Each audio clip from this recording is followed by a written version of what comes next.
সবাইকে আসসালামু আলাইকুম। কেমন আছেন সবাই? আশা করি ভালো আছেন।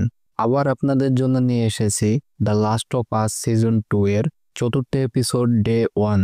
আর ফার্স্ট, সেকেন্ড, থার্ড এপিসোডের লিংক ডিসক্রিপশন বক্সে পেয়ে যাবেন।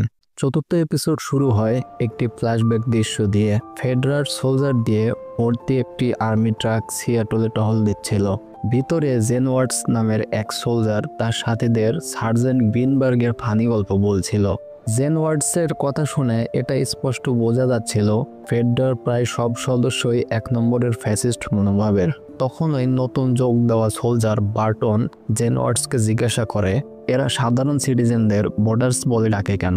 জেনওয়ার্ডসের এই বিষয়ে কোনো ধারণা ছিল না। তখন তাদের বর্তমান সার্জেন্ট আইজ্যাক বার্টনকে জানায় যে ফেডারেল সিটিজেনদের সব হিউম্যান রাইটস কেড়ে নিয়েছে, ইনক্লুডিং তাদের ভোটিং রাইটস। তাই সিটিজেনদের ছোট করে তাদের নিয়ে মজা করার জন্য ফেডারেল সোলজাররা তাদের ভোটার্স বলে ডাকে। তখন হঠাৎ কিছু WLF এর সদস্য এদের পথ আটকে দেয়। আইজ্যাক সবাইকে জানায় শুধু সে আর বার্টন নিচে নেমে WLF সদস্যদের সাথে কথা বলবে, যেন বার্টন তার প্রথম দিনেই কিছু শিখতে পারে। আইজ্যাক নিচে নেমে নিশ্চিত করে সে সত্যি WLF এর লিডার হন্ডার সাথে দেখা করতে এসেছে। তারপর দুজনের পরিচয় নিশ্চিত হওয়ার পর আইজ্যাক দুটি হ্যান্ড গ্রেনেড ট্রাকের ভিতরে ছুঁড়ে মারে, সব ফেডারেল সোলজারদের মেরে ফেলে। আজ থেকে সেও অফিসিয়ালি WLF গ্যাং এর সদস্য হয়ে গেল। আইজ্যাক বার্টনকে জানায় তাকেও খুব শীঘ্রই নিজের সাইড বেছে নিতে হবে। প্রথম দৃশ্য দেখে মনে হয়েছিল হয়তো আইজ্যাক ফ্যাসিজমের বিরুদ্ধে সাধারণ মানুষের পক্ষে লড়াই করা কোনো হিরো ফিগার, কিন্তু খুব তাড়াতাড়ি তার আসল রূপও বের হয়ে সামনে আসবে। এখন ফিরে আসি বর্তমান সময়ে। সিয়াটলে ঘুরে বেড়ানোর সময় ওয়েস্টন ফার্মেসি স্টোরে ডিনা কিছু ইন্টারেস্টিং জিনিস দেখতে পেল। এলি বাইরে ঘোড়ার উপর বসে তার অপেক্ষা করছিল। ডিনা এলিকে জানায় সে মাত্র 2 মিনিটে প্রাকৃতিক ডাকে সাড়া দিয়ে চলে আসবে। সিয়াটলে ঘুরে বেড়ানোর সময় এদের অনেক রেইনবো ফ্ল্যাগ আর প্রাইড গ্রাফিতি চোখে পড়ে। পোস্ট অ্যাপোক্যালিপটিক দুনিয়ায় বাস করার কারণে এরা প্রাইড ফ্ল্যাগ আর প্রাইড প্যারেড সম্পর্কে কিছুই জানতো না। তখনই এদের চোখে পড়ে একটি পরিত্যক্ত ট্যাঙ্কের উপর।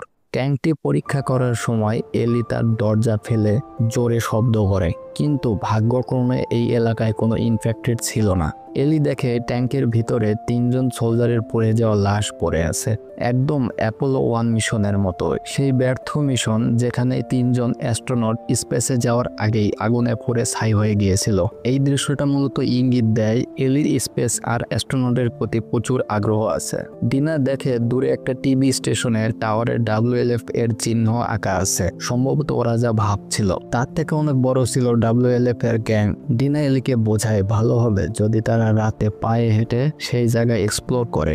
এমন দিনের বেলায় ঘোড়ায় চড়ে সব গানস ব্লেজিং নিয়ে ঢোকা ঝুঁকিপূর্ণ হতে পারে। তখন সিদ্ধান্ত নেয় রাত হওয়া পর্যন্ত তারা পাশের একটি মিউজিক স্টোরে সময় কাটাবে।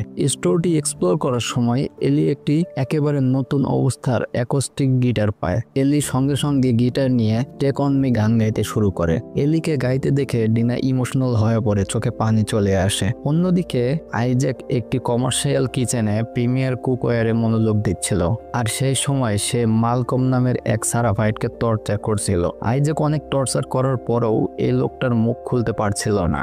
আইজ্যাক জানতে চেয়েছিল স্কার্স বা সারাফাইটরা পরবর্তী হামলা কোথায় করতে যাচ্ছে। তবে এই প্রিমিয়াম প্যান গরম করে সেকা দেওয়ার পরেও কোনো লাভ হয়নি। এখানেই বোঝা যায় WLF আর সারাফাইটস একে অপরকে নিজেদের সবচেয়ে বড় শত্রু মনে করে। রাগের আগুনে এরা এতটাই পাগল হয়ে উঠেছে, দুই পক্ষের লোকজন শিশুদেরও ছেড়ে কথা বলে না। আইজ্যাক মনে করে অটোমেটিক অস্ত্র আর মডার্ন টেকনোলজির সাহায্যে WLF ক্যান খুব সহজেই তাদের হারাতে পারবে। কিন্তু তখন মালকম তাকে মনে করিয়ে দেয় প্রতিদিন WLF এর একজন সদস্য তাদের ছেড়ে সারাফাইটসে যোগ দিচ্ছে, আর সারাফাইটসের বিশ্বাস এতটাই শক্তি ছিল একবার কেউ তাদের দলে এলে মৃত্যু পর্যন্ত তাদের দল ছাড়া না। তাকে যতই টর্চার করো মালকম তার মুখ খুলবে না।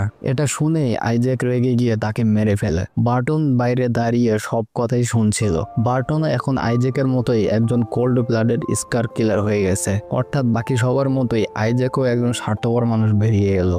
রাত এলেই এলি আর ডিনা টিভি স্টেশনের কাছে পৌঁছে যায়। বাইরের নীরব নিস্তব্ধ পরিবেশ দেখে এলি বুঝে যায় হয়তো এন্ট্রান্সে সিসিটিভি ক্যামেরা ইত্যাদি লাগানো আছে। তারপর তারা প্ল্যান করে পেছনের রাস্তা দিয়ে ভিতরে ঢুকবে। ব্যাক সাইডে সেকেন্ড ফ্লোরে জানালাটা ভাঙা ছিল, কাছে রক্ত লেগে থাকতে থাকতে দেখে তারা বুঝতে পারে সম্ভবত এর আগেই কেউ ওই পথ দিয়ে ভিতরে ঢুকে গেছে। তারপর ওরাও ঠিক সেই পথ অনুসরণ করে বিল্ডিং এর ভিতরে ঢুকে পড়লো।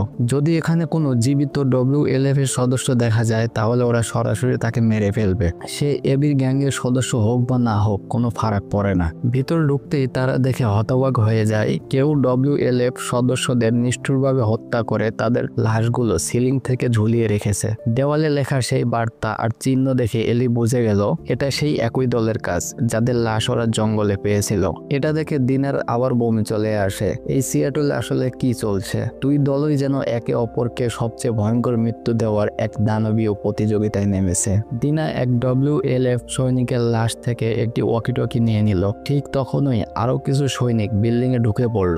এলি আর দিনা প্রাণপণে তাদের কাছ থেকে লুকানোর চেষ্টা করলো, কিন্তু শেষমেশ নিজেদের বাঁচানোর জন্য তাদের দুই সৈন্যকে হত্যা করতে হলো। তারপর বাকি সৈন্যরা তাদের পিছনে ধাওয়া করলো। এলি ও দিনা কোনোভাবে সাবওয়ে টানেলে ঢুকে পালিয়ে যায়, কিন্তু কিছুক্ষণ পর WLF সৈনিকরা সেখানেও হাজির হয়ে যায়। এলি ও দিনাকে খুঁজে বের করতে সৈনিকরা লাইট ফ্লেয়ার ছুড়ে টানেলের মধ্যে আলো করে দেয়। হঠাৎ এক ফ্লেয়ার কর্ডিসেপস হাইপম্যানকে সক্রিয় করে দেয়। ব্যাস, তারপরে কি ভয়াবহ দৃশ্য!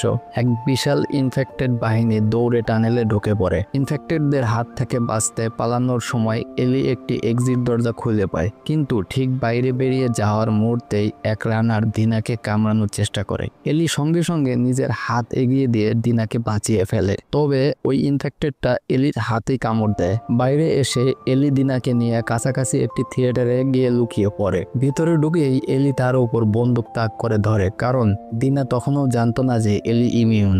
এলি কোনোভাবে দিনাকে শান্ত করে বোঝায় সে সত্যিই ইমিউন। চাইলে দিনা পুরো রাত জেগে বন্দুক তাক করে বসে থাকতে পারে। যদি ঘুমের মধ্যে এলি ইনফেক্টেডে রূপান্তরিত হতে শুরু করে তাহলে সে নির্দ্বিধায় তাকে গুলি করতে পারে। দিনা কিছুটা দ্বিধায় থাকলেও শেষমেশ রাজি হয়ে যায়। মধ্যরাতে পানির লিকের শব্দে এলির ঘুম ভেঙে যায়। সে দেখে দিনা এখনো বন্দুক হাতে নিয়ে বসে আছে। তারপর এলি তার কামড়ের দাগ দেখিয়ে দিনাকে নিশ্চিত করে সেই দাগ এখনো ঠিক আগের মতোই আছে, কোনো ইনফেকশন হয়নি।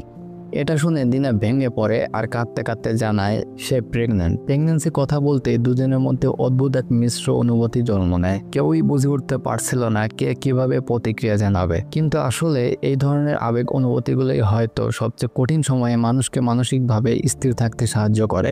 সকালে তারা এলির ইমিউনিটি ও পারিবারিক পরিকল্পনা নিয়ে কথা বলতে শুরু করে। দিনা বুঝে যায় এলি সেই কামড়ের দাগ লুকাতে নিজের হাত পুড়িয়ে তার উপর ট্যাটু করিয়েছিল, কারণ এলি দীর্ঘদিন ধরে লং স্লিভস পরে নিজের হাত ঢেকে রেখেছিল।